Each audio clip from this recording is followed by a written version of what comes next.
정부가 대출 규제도 하고 하반기 전망을 안 좋게 보시는 분들도 많은데 그래서 집값은 떨어질 것인지 그 이야기 한번 해보도록 하겠습니다. 아파트는 망고쌤. 이번 주 망고맵입니다. 서울 한번 보실까요? 여전히 빨갛습니다. 여전히 빨개요. 근데 지난주보다는 상승률이 조금 축소가 되긴 했어. 그래도 여전히 빨갛다. 어디가 빨갛죠? 강남 3구랑 한강에 붙어있는 6개 구들이 빨갛다. 그리고 이게 확산이 점점 바깥쪽으로 되고 있다. 우리가 노도강 안으로 온다 그러면서 노도강이 파란색, 금강구가 파란색이었던 적이 얼마 안 된 것 같은데 이제 전부 다 이렇게 뻘겋게 달아오르고 있다. 이런 이야기입니다. 어쨌든 망고맵은 이렇다. 여전히 서울은 핫하다. 이런 이야기입니다. 물론 서울에 붙어있는 경기도도 핫한 건 마찬가지입니다. 자, 이제 거래량을 한번 보면 이게 서울의 거래량인데요. 참 재밌는데 이게 5월 거래량이고요. 6월 거래량, 5월보다 6월이 거래량이 많이 늘었죠. 그리고 7월 거래량은 6월 거래량보다 훨씬 많이 늘었어요. 제가 이제 이 데이터를 4월부터 적재를 했는데 7월 중순 이후부터는 매일매일 적재를 하고 있거든요. 그래서 이게 이렇게 꾸불꾸불하면서 이렇게 늘어나고 있다는 거죠. 근데 8월 거래량이 되게 드라마틱한데요. 초반에 거래량이 너무 적어가지고 휴가 때문에 그러겠지. 좀 지나봐야 한다. 이렇게 했는데, 보통 20일 정도 지나면 자기 흐름이 나오거든요. 제가 지금까지 해보니까. 근데 6월달 거래라는 게 바짝 붙어가지고 따라가더니, 최근에 거래가 또 등록이 안 되더라고. 그러더니 또 갑자기 눌려있던 게 다시 붙었어요. 그래서 지금 8월 거래량은 6월보다는 조금 적지만, 6월이랑 비슷하게 가고 있다. 핫했던 6월이 기억되시나요? 거래량이 7월 대비해서 줄었다고 해서 집값이 떨어지는 게 아니에요. 거래량이 줄었지만 여전히 6월하고 비슷한 추세로 가고 있고 10년 평균 거래량보다 많다. 이게 10년 평균 거래량보다 더 적다고 해서 나쁜 게 아니라는 거죠. 4월, 5월 보세요. 4월, 5월에는 10년 평균 거래량보다 훨씬 적었지만 가격은 상승 추세에 있었다는 거죠. 이게 중요한 겁니다. 가격이 오르는 분위기냐 내리는 분위기냐 이게 중요한 거다라는 겁니다. 8월 달에도 거래량은 여전히 10년 평균 대비 많은 추세다 이런 이야기인 거죠. 그래서 대출 규제를 한다 뭐 한다 하는데 저는 정말 이 잠깐 지나가는 바람일 수 있다 이렇게 생각합니다. 그리고 이제 상승은 확산되고 있다. 여전히 상승은 확산되고 있다. 7월에 비해서 8월에 서울 전체 거래 중에 비중이 늘어난 데는 여전히 우리가 A급지, 강남이나 강동구, 서초, 송파 이런 데가 아니라 자 B급지, 성동구, 성북구, 양천구, 영등포구, 은평구, 중랑구 이런 데다 이런 이야기죠. B급지, C급지 중에 일부. 근데 양천구는 뭐 B급지라고 하기는 좀 애매하긴 한데 양천구는 목동이겠죠. 어쨌든 양천구 목동 거래량이 폭발적으로 늘어나고 있다는 것은 사실입니다. 드디어 서쪽에 대장이 움직이기 시작했습니다. 그래서 강남이나 한강 주변 6개 구에서 옆으로 빠르게 번지고 있다. 거래량이 그쪽이 증가하고 있다. 이런 이야기입니다. 이게 여전히 대출 규제를 하든가 마든가 금리를 올리든가 말든가 시장은 자기 갈 길을 가고 있다. 이런 이야기 되겠습니다. 자, 근데 중요한 건 뭐냐면 심리거든요. 심리. 항상 망고쌤이 심리는 춤을 춘다. 하지만 심리는 추세라는 게 있다. 그 추세를 봐야 된다. 이 말씀 드립니다. 이 말씀 드리는데 보시면 이게 출렁출렁 하니까 뭐 오르는 건지 내리는 건지 잘 모르겠는데 한참 상승할 때는 보면은 이럴 때 이제 피크 치면 규제가 나와가지고 한번 쑥 빠지고 좀 지나면 다시 올라가고 그 다음에 또 규제 나오면 빠지고 이런 식으로 심리가 빠지는 거예요. 가격은 계속 올랐어요. 물론 오름폭이 좀 줄어들긴 했지만 계속 올랐다 이런 건데 지금 보시면 바닥을 찍고 올라왔다가 작년 가을에 살짝 내렸다가 다시 올라오고 있는데 이 기울기가 만만치가 않죠. 근데 여기 보면 살짝 이렇게 이게 쑥 올라와야 되는데 여기 살짝 머물고 있단 말이야. 이게 이제 하락의 신호다 이렇게 얘기하는 분도 계시던데 보시면 이 패턴이 항상 오를 때는 이렇게 중간중간에 한 번씩 나와요. 이렇게 패턴이 이렇게 한번 멈췄다가 올라가요. 그죠?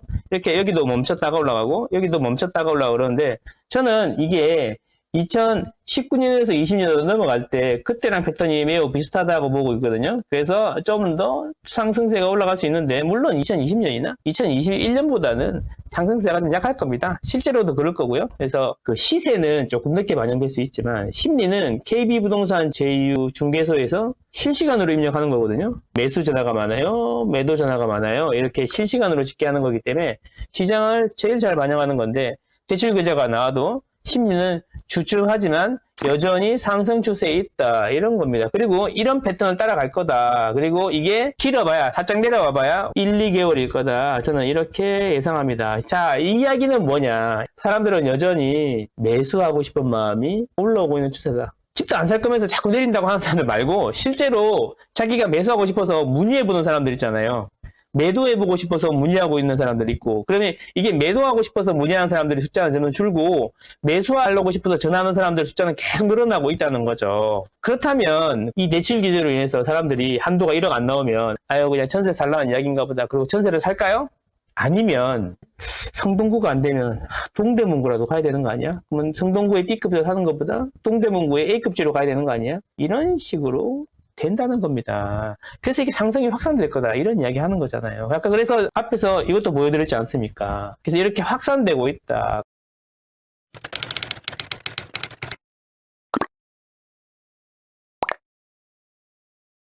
집이 떨어지려면 어떻게 하면 될까요? 여러 가지 원인이 있겠죠. 집이 떨어지는 원인들은 여러 가지가 있겠지만 그 중에 가장 큰 게 공급하고 금리겠죠. 그렇죠? 그게 큰 흐름을 만드는 거니까. 단기적이라는 이야기 1, 2년 동안은 금리가 좌우하고 길게 보면은 이제 수급이 좌우하겠는데 집이 떨어지려면 작가들 계획점 필수재 시장은 죄송한 말씀이지만 수요는 항상 있어요. 우리가 보통 유튜브나 방송에 나와서 수요가 있네 없네 이런 말씀 하시잖아요. 그 수요는 매수 수요를 이야기하는 거예요. 매수 수요. 그리고 제가 이야기하는 건 뭐냐면 실수요는 항상 있다는 거죠. 사람은 무조건 집이 필요하니까 총 수요는 항상 똑같다는 거죠. 그 수요가 매매로 가든가 아니면 임대로 가는 것 뿐이에요. 그래서 이게 두 개를 합치면 총 수요가 똑같다는 겁니다. 그래서 매수 심리가 없으면요. 매수를 안 하잖아요. 그러면 전세로 몰리게 돼 있습니다. 전세 수급이 다시 튀는 거예요. 갑자기 금리가 폭등하거나 폭락하지 않는 이상 총 수요는 똑같다는 거예요. 제 이야기는 뭐냐면 총 수요는 똑같기 때문에 매도자, 그러니까 갖고 있는 사람, 소유주가 싸게 팔 마음이 있냐 없냐가 중요한 거예요.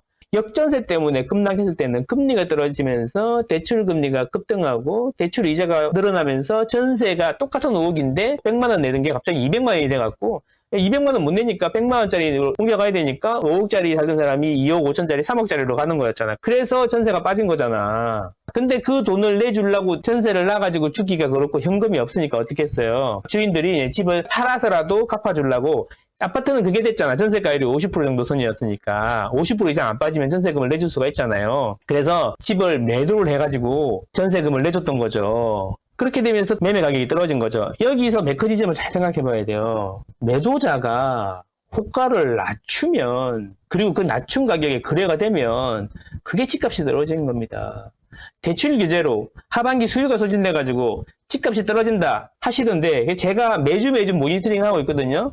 전국의 매물들이 호가가 오르는지 내리는지 계속 모니터링하고 있는데 이게 뭐냐면 서울의 평균 호가가 올라왔는지 내렸는지 주요 단지 매물들을 다 한 거예요. 이 주요 단지라고 그러면 강남에 있는 레드필이라든가 뭐 좋은 아파트들 있잖아. 개포동에 있는 신축 이런 것만 한 게 아니라 세대수만 크면 다 집어넣어가지고 했다는 거예요. 그걸 보면 이렇게 된다는 겁니다. 계속 호가들은 이렇게 잘 조금씩 올라가면서 유지가 되고 있다 이런 이야기예요. 호가를 주인들이 안 떨어뜨린다는 거죠. 아까도 말씀드렸지만 당신이 나오든 안 나오든 나는 집을 싸게 팔 이유가 없어요. 왜 팔고 돈 들어가려고 그랬는데 이사 가려고 그러는데도 가격이 안 내리는데 어떻게 내가 가격을 내릴 수가 있습니까? 이렇다는 겁니다. 그럼 이분들이 싸게 팔 이유가 있냐 이거죠. 그래서 하반기에도 집값은 떨어질 일이 별로 없을 거다. 만약에 떨어진다면 대출금리가 인상이 폭이 크고 장기간 유지가 돼야 되는데 기준금리가 자꾸 떨어지는데 그리고 대출금리 올라가서 죽겠다고 국민들이 아우성인데 정부가 계속 땡길 수 있을까? 그래서 제가 몇 달 전부터 계속 말씀드린 게 뭐예요?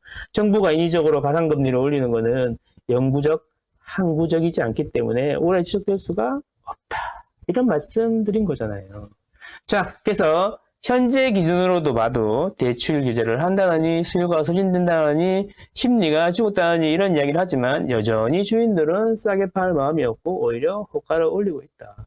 제가 이번 주 초에 임장을 2번이나 갔다 왔거든요. 2번이나 갔다 왔는데 뭘 느꼈는지 아세요? 뭐 어디는 대출 때문에 뭐 대출이 안 나온다 뭔다만 난리가 났는데 집주인들은 오히려 매물을 거두거나 호가를 올리고 있다는 거죠. 왜? 팔고 이사 가려고 했는데 이사 간 데가 가격이 오르니까 그러더라는 겁니다. 그런데 어떻게 집이 빠집니까?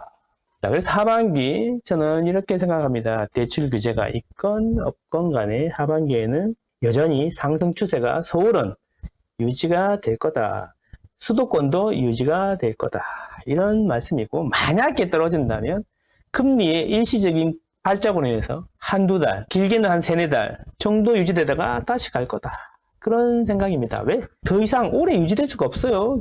금리가 자꾸 앞으로 떨어지는데, 기준금리가 떨어지는데 어떻게 계속 가상금리를 올려가지고 높은 금리를 유지할 수가 있겠습니까? 그렇다.